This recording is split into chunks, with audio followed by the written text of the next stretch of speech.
A very good morning to all of you. We've been dealing with an essay by Dipesh Chakraborty. The title of this essay is Subaltern Studies in Retrospect and Reminiscence. So far, we refer to the background of the essay through a preparatory note given by Partha Chatterjee. And this preparatory note mustn't be there in the presentation that he made at the National University, Australian National University. Then he starts with the historical, development of subaltern studies through this section titled as "Looking Back at Our History." So he goes back to the historical development of subaltern studies as a domain of inquiry, with reference to Ranjit Guha and other contributors. Then he refers to the generative errors. So he thinks that these errors are responsible in the development of this particular field. And then he discusses them under two broad categories. He organizes these generative mistakes under two sub-themes: the archaic in the modern is the way Ranjit Guha connects the events in 19th century to that of the pre-Christian era. So whatever happened during the days of Manu, he connects it to that happenings before thousands of years. Then another thing that he refers to is the subject of history. There has been a problem with the subject of history. Who should be the subject of history? That is the question. And there is an error into that as well.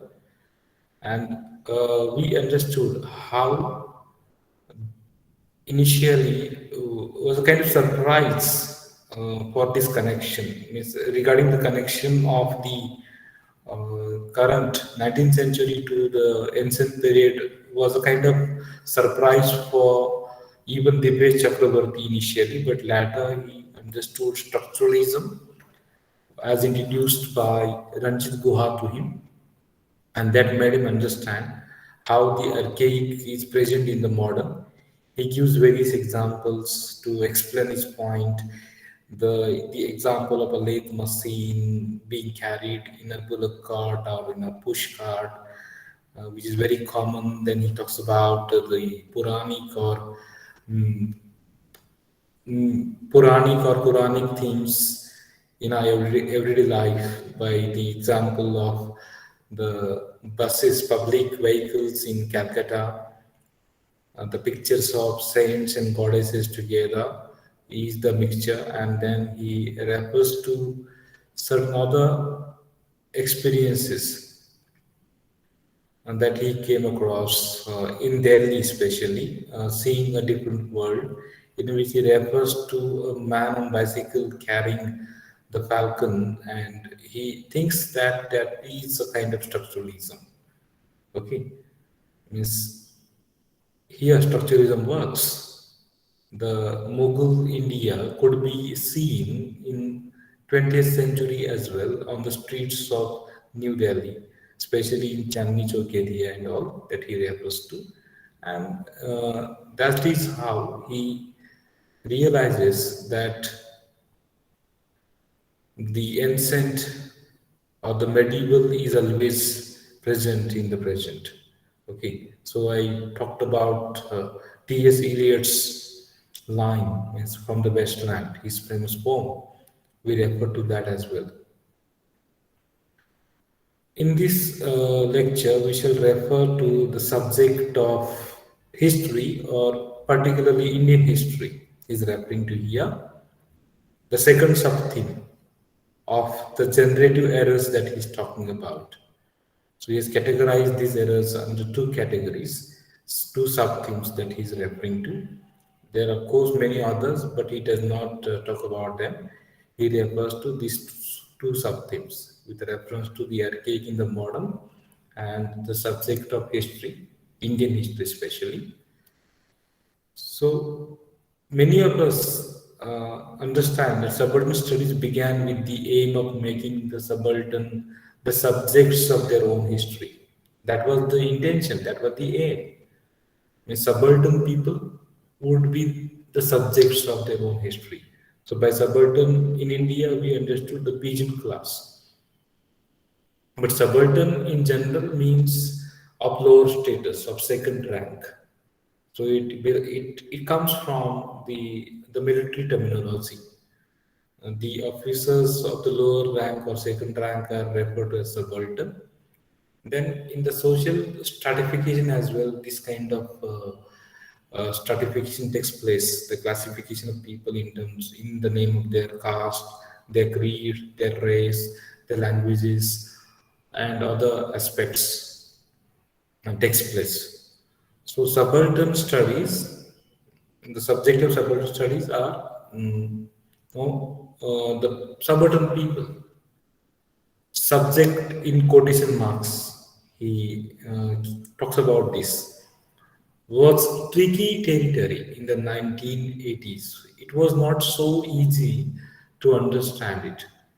Then he refers to Rosalind O'Hanlon's point, who first pointed out in print that the ostensible subject of subaltern studies seemed familiarly male. So that's what he observed. O'Hanlon in his book, noted it down. Means the apparently seen subject of suburban studies were the people who are around us. They are common people, familiarly male, male especially. Means Gayatri Spivak then, who began to be active in the discussions on suburban studies in the mid 1980s. She also repeated this particular charge, means it was male dominated. Means it was, the subjects were male particularly. She also made the point that our idea of the subject was somewhat naive.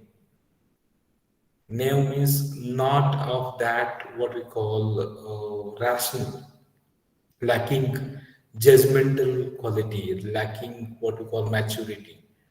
Somewhat naive in the age of post-structuralism and deconstruction. That's what Gayatri Spivak also thought.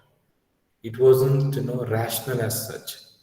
When we are talking about post-structuralism and deconstruction, talking about male subjects itself is irrational. That's what or naive. That's what Spivak thought.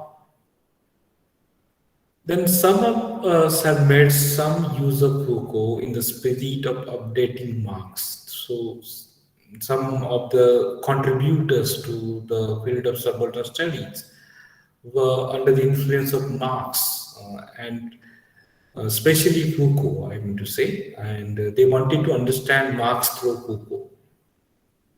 And it was Guha who introduced Foucault to Dipesh Chakrabarty during his research months in the British Isles. So we know that he was introduced to structuralism by Guha itself.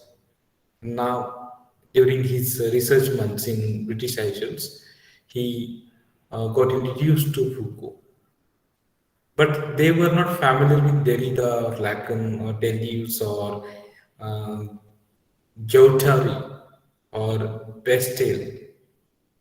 All of them were the post-structuralists. So he calls them any other of the post-structuralist gurus.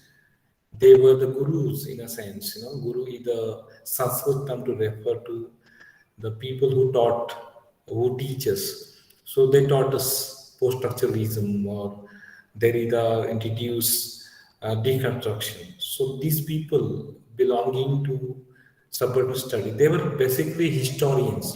You have to note it down. Structuralism was a bit common in literary criticism, but that means in Indian context we are referring to.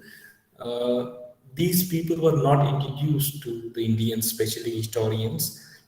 So the people belonging to suburban studies were unfamiliar to these names. All these names are the field from the field of post-structuralism, the domain of post-structuralism that we need to understand.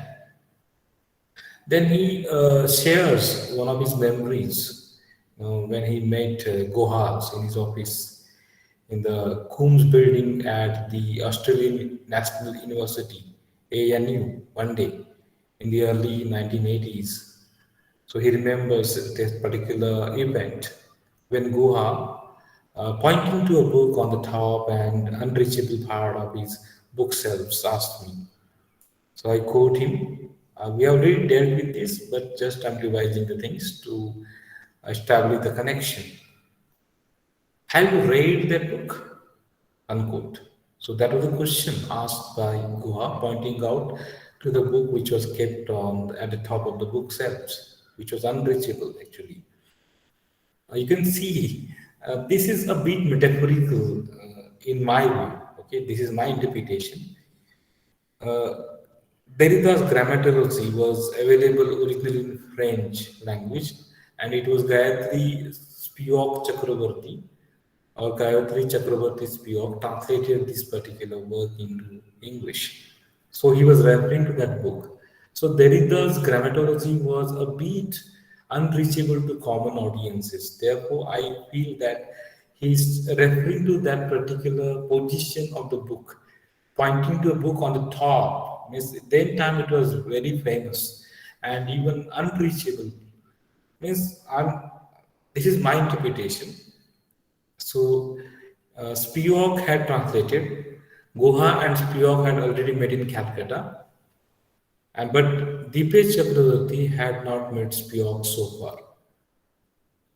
Had barely heard about it. Means he hadn't heard about grammatology. And then the conversation did not proceed further. Means he didn't talk much about that with Guha until Spivak entered the scene in the mid 1980s. So means in the year 1988 with her epochal question. So you might be knowing, Gayatri Spivak is well known for this particular essay. Can the subaltern speak? That is the question. And this question itself is the title of her essay. And this particular question was asked by Spivak. Can the subaltern speak? Then who speaks on their behalf if they can't? So see, try to seek answer to this question through this particular epochal essay. Now, epochal means correct epoch making, yuga pravartak we can say. So this was really a very famous question that as soon as we remember the name, as soon as we mention the name of Gayatri Spivak, we remember her essay, Can the Subaltern Speak? Therefore, he described this question as epochal question. And Derrida is associated with deconstruction, and even today, deconstruction is not easy to absorb. Even today, we have the problems in understanding deconstruction. And D.P. Chakrabarty also thinks the same. He states that deconstruction was not easy to absorb. Many of the people keep on talking about deconstruction without telling what it is exactly. What Derrida said, that is told, but what does it mean? That is the question, and the question remains unanswered. Means, as a student, I too, just kept on wondering, and even after I became a teacher, during many seminars and conferences, I heard many people to be talking about deconstruction, but it's not easy to absorb. Means what it is exactly is not explained by any scholar properly. So it's linguistic acrobatics. He says, it's a kind of acrobatics. You might be knowing acrobatics means kind of physical activity. So it's to understand Deconstruction is a kind of activity, which can be equated to acrobatics. Okay, so what is the meaning of acrobatics? It refers to the gymnastic feats. You know, then he says he describes he describes that I'm sorry, he thinks that understanding deconstruction is a kind of linguistic acrobatics. Means understanding the language is very difficult, and its understanding deconstructions is a kind of linguistic acrobatics, and it alienated many in the group.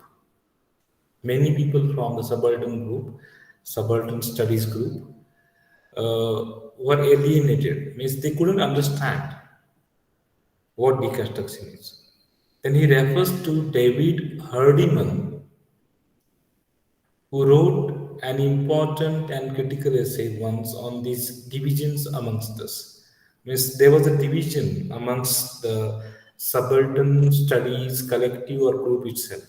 Those who understood deconstruction and those who didn't. So he wrote a critical essay on it. At the same time, initially he had mentioned the name of Sumit Sarkar. I hope you remember it. And with reference to Sumit Sarkar, he had stated that he left this particular group later. So he's recollecting the same here again.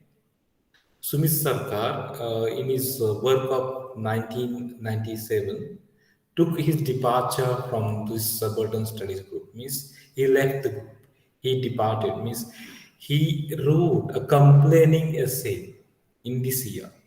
The title of the essay is "The Decline of the Subaltern in Subaltern Studies." That itself is indicative. Means it had become a kind of what we call an aristocratic sophisticated activity. Means the people who were in ivory towers were talking about subaltern people. Therefore, he observed it as the decline of the subaltern. Decline means a kind of fall. Means subaltern people were not there in subaltern studies. That's what he felt. The Marathi word for decline is ras. Okay, you might be knowing something about the rise and decline of the Roman Empire, the very famous essay. So decline means the falling down of something. So subaltern were not there in subaltern study. That's what he noted in his essay with this title. Means though he blamed it all on the deleterious influence of Edward Said. The negative impact of Edward Said was one more point that he noted down. Means it had come under the influence of Edward Said and his Orientalism, and therefore he thought that it's right time to leave this group. So Sumit Sarkar left the group, and many others on the Indian and international left. Means those who are leftist in India and international on the international level as well. Those people, leftist people, saw this new term as giving ammunition to the Hindu right.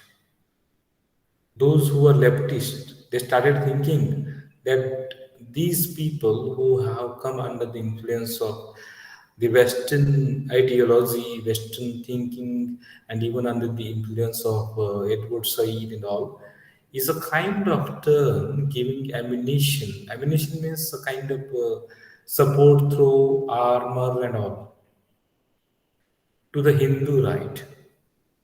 Means they must be talking about. Means they have supported the Hindu right, it seems, according to leftist. It was the criticism on the subaltern studies group. So, in retrospect, looking back, retrospect means to look back, to go into the past. However, we can safely say that Spivak's question has had a long life. It, it was there for a long period. Then he refers to the publication of a book from Columbia University, which to celebrate 20 years of that essay. The essay was published around, we saw the year 1988. And in 2008, maybe, there was a kind of celebration, publication of the book to celebrate these 20 years.